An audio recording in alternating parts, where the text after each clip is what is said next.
Books that speak में आप सभी का स्वागत है। 17 ऊंटों में से आधे ऊंट किसी को देने हो तो आप क्या करेंगे? सुनते हैं ये कहानी जिसमें अब्दुल्ला बिन साद नाम के एक पिता की समझदारी और रुकैया खातून नाम की एक माँ की सूझबूझ से ये गुत्थी आसानी से सुलझ जाती है। सुनते हैं कहानी वसीयत। ओरिजिनल स्टोरी इन उर्दू वसीयत बाय प्रथम बुक्स। कहानी लिखी है अनीस आज़मी। चित्रांकन जूही अग्रवाल। हिंदी में अनुवाद राजेश खर। कहानी का वाचन आसावरी दोषी।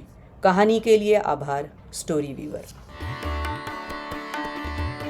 मेरी नानी दुनिया की तमाम नानियों की तरह बहुत प्यारी और खूबसूरत कहानियाँ सुनाया करती थी। तरह तरह की प्यारी कहानियाँ, हिंदुस्तान की, अरब की, ईरान की और तुरान की। उनकी बहुत सी कहानियाँ तो मेरे जहन से निकल गई, लेकिन कुछ ऐसी है जो आज भी जहन में ताज़ा है। उन्हीं में से एक खूबसूरत कहानी आज मुझे याद आ रही है, जिसका नाम है नसीहत। मिस्र का एक छोटा सा कस्बा था जहाँ अब से बरसों पहले अब्दुल्ला बिन साद नाम का एक आदमी रहता था। अब्दुल्ला ऊंटों का कारोबार करता था। उसके पास बेहतरीन नस्ल के ऊंट थे जो खरगोश की तरह सफ़ेद और बड़े गुणी थे। अब्दुल्ला अपने ऊंटों से बच्चों की तरह प्यार करता था। साल में एक बार मवेशियों के मेले में वो इन्हें बेचकर अच्छी खासी रकम कमा लेता था और फिर नए और बचे ऊंटों को पाल पोस कर उनकी संख्या बढ़ाता था। अब्दुल्ला के भले स्वभाव की पत्नी और 3 बेटे थे और ये सब उसके कच्चे मकान में हंसी खुशी रहते थे। मकान के बाहर ही ऊंटों का बाड़ा था। उसके बहुत से सफ़ेद खूबसूरत ऊंट बाड़े में खजूर के पेड़ों के झुरमुट के नीचे जुगाली किया करते थे। वक्त गुजरता रहा। अब्दुल्ला धीरे धीरे बूढ़ा होने लगा और उसकी बीवी भी।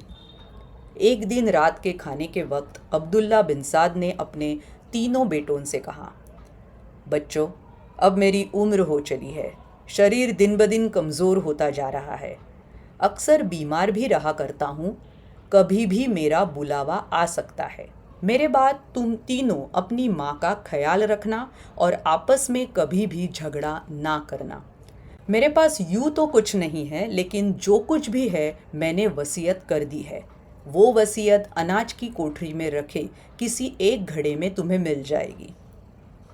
फिर एक दिन वो भी आया जब सुबह होने पर अब्दुल्ला की बीवी और बेटों ने उसे बिस्तर पर मरा हुआ पाया। अब्दुल्ला खुदा का नेक बंदा था। किसी से सेवा लिए बगैर दुनिया से चला गया। बीवी बच्चे रो धोकर जब चुप हुए, अब्दुल्ला की मौत के तीसरे दिन उन्हें अपनी पिता की वसीयत का ख्याल आया। बेटों ने अनाज की कोठरी के सारे घड़ों की तलाशी ली और उन्हें एक घड़े में मोम जामे में लिपटे कागजात मिले। मोम जामे को खोला तो पाया कि ये वसीयत कहाँ, ये तो नसीहत या सलाह है, जिसके ज़रिए अब्दुल्ला बिन साद ने अपने बच्चों को कुछ इस तरह से कहा था, मेरे बच्चों, मैं तुम तीनों को ये कहता हूँ कि अपनी माँ का ख्याल रखना, उन्हें अपने फैसलों में शरीक रखना। कहीं यात्रा पर जाना तो माँ को बता कर जाना। अहमद, तुम सबसे बड़े हो, तुम्हारी जिम्मेदारी भी सबसे बड़ी रहेगी। तुम पर माँ की सबसे ज़्यादा जिम्मेदारी होगी। तुम्हें अपने दोनों छोटे भाइयों मोहम्मद और मुकर्रम का ख्याल रखना होगा। अहमद, तुम बड़े हो, इसलिए परिवार में शादी ब्याह और मौत पर तुम्हारा पहुंचना ज़रूरी होगा। मोहम्मद, तुम चूँकि दोनों भाइयों के बीच में हो, इसलिए तुम्हारी ये जिम्मेदारी है कि तुम बड़े भाई अहमद का कहा मानो और छोटे भाई मुकर्रम से प्यार बनाए रखो। इसी के साथ माँ का कहा मानना और उनका ख्याल भी अपनी जिम्मेदारी समझना। मुकर्रम, तुम सबसे छोटे हो और माँ से बहुत करीब हो, इसलिए तुम्हें माँ की हर ज़रूरत को या तो पूरा करना, वरना अपने बड़े भाइयों से पूरा करवाना। और तुम अपने दोनों बड़े भाइयों का सम्मान भी करोगे, क्योंकि मेरे बाद वे ही तुम्हारे बड़े हैं। बेटों ने ऊपर से नीचे तक पूरा पन्ना पढ़ डाला तो हैरान होकर एक दूसरे को देखा। कि बाप ने मरने से पहले जिस वसीयत की बात की थी ये तो सिर्फ नसीहत निकली। फिर माँ ने कहा, मुझे यूं याद आता है कि तुम्हारे बाबा ने उस रात जागकर 2 पन्ने लिखे थे और तुमने सिर्फ एक ही पन्ना पढ़ा है। देखो कहीं दूसरा पन्ना पहले के पीछे चिपका हुआ तो नहीं है। बड़े बेटे अहमद ने कागज के कोने को मसला तो सचमुच उसके पीछे दूसरा कागज चिपका हुआ पाया। तीनों बेटों के चेहरों पर खुशी की लहर नजर आई। बड़े बेटे अहमद ने कहा, अरे वाह, इस पन्ने पर अब्बू ने वसीयत लिखी है। मोहम्मद और मुकर्रम ने कहा, भाई जल्दी पढ़ो ना। अहमद ने पढ़ना शुरू किया।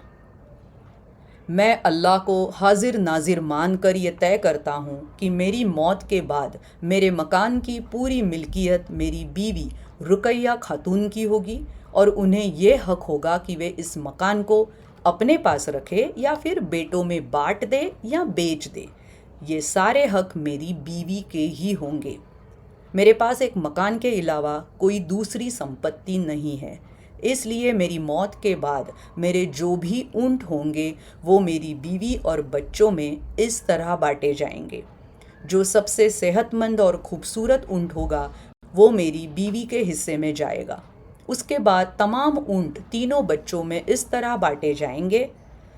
बड़े बेटे अहमद के हिस्से में माँ को एक ऊंट देने के बाद बाकी बचे ऊंटों में आधे मिलेंगे।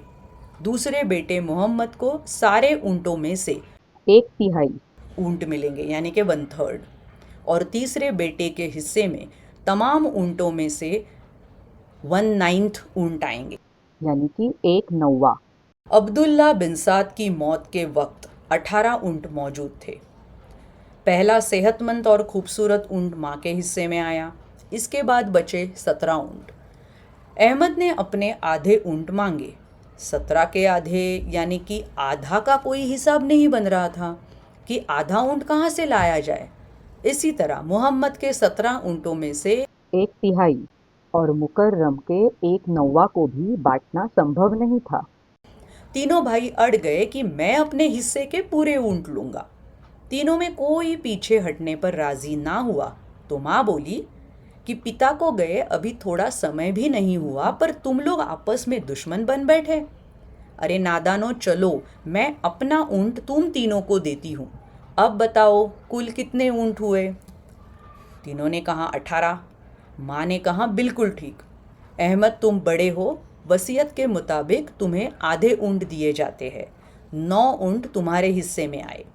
मोहम्मद, वसीयत के मुताबिक तुम्हें 1/3 ऊंट मिलने चाहिए। तो 18 का 1/3 हुआ 6। ये 6 ऊंट तुम्हारे। और मुकर्रम, तुम्हारे पिता के वसीयत के मुताबिक तुम्हें तमाम ऊंटों में से 1/9 यानी कि 1/9 ऊंट मिलने चाहिए। तुम्हारे हिस्से में 18 ऊंटों के 1/9 यानी कि 2 ऊंट आए। माँ ने कहा कि अब तो हिसाब पूरा हो गया। अहमद ने कहा, हाँ अम्मा, मुझे मिले 9, मोहम्मद को 6 और मुकर्रम को 2। अरे वाह, ये तो सब मिलाकर 17 हुए, यानी एक ऊंट जो आपका था वो आपका ही रहा। माँ ने कहा, तुम्हारे पिता बहुत बुद्धिमान थे और न्यायप्रिय भी। कैसी लगी ये कहानी? शायद ये कहानी आपने पहले भी कभी सुनी होगी। और ऐसी बहुत सारी कहानियाँ सुनने के लिए बुक्स दैट स्पीक इस चैनल पर ज़रूर आइएगा। यूट्यूब पर, अलग अलग पॉडकास्टिंग चैनल्स पर, Instagram ID books that speak. मिलते हैं अगली प्रस्तुति में। बाय बाय, धन्यवाद।